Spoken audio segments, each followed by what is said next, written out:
Video করেন Haber কইতেছে যে আপনারা ভিডিও করা ঠিক আছে, এই যে 8 তারিখ আছে পর্যন্ত শেষ, এই থানায় যাবেন এই কিসের জন্য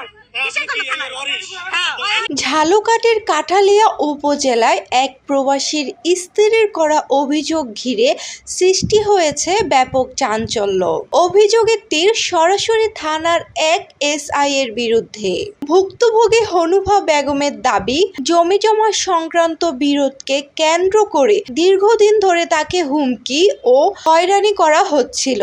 14 জুলাই সকালে অভিযোগ অনুযায়ী কাঠালিয়া থানার এসআই জসিমউদ্দিন কয়েকজন পুলিশ সদস্যকে সঙ্গে নিয়ে তার বাড়িতে যান। হনুফা বেগম বলেন, তাকে আদালতের নোটিশের কথা বলা হয়, কিন্তু নোটিশে কি ছিল তা না জানিয়েই স্বাক্ষর নেওয়ার চেষ্টা করা হয়। তিনি আপত্তি জানালে তাকে ভয়ভীতি ও চাপ প্রয়োগ করা হয় বলেও অভিযোগ করেন।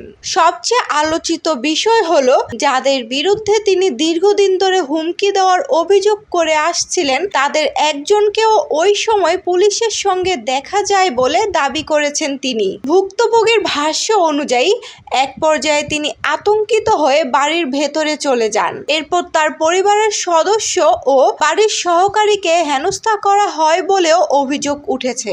এমনকি তার ছোট ছেলেও এ ঘটনার শিকার হয়েছে বলে দাবি করেছেন তিনি। ঘটনার পুরো দৃশ্য বাড়ির সিসিটিভির ক্যামেরায় ধারণ হয়েছে বলেও জানিয়েছেন হনুফা বেগম। ইতোমধ্যে তিনি সংশ্লিষ্ট এসআই এর বিরুদ্ধে ঊর্ধ্বতন কর্তৃপক্ষের কাছে লিখিত অভিযোগ দায়ের করেছেন এবং নিরপেক্ষ তদন্ত দাবি করেছেন।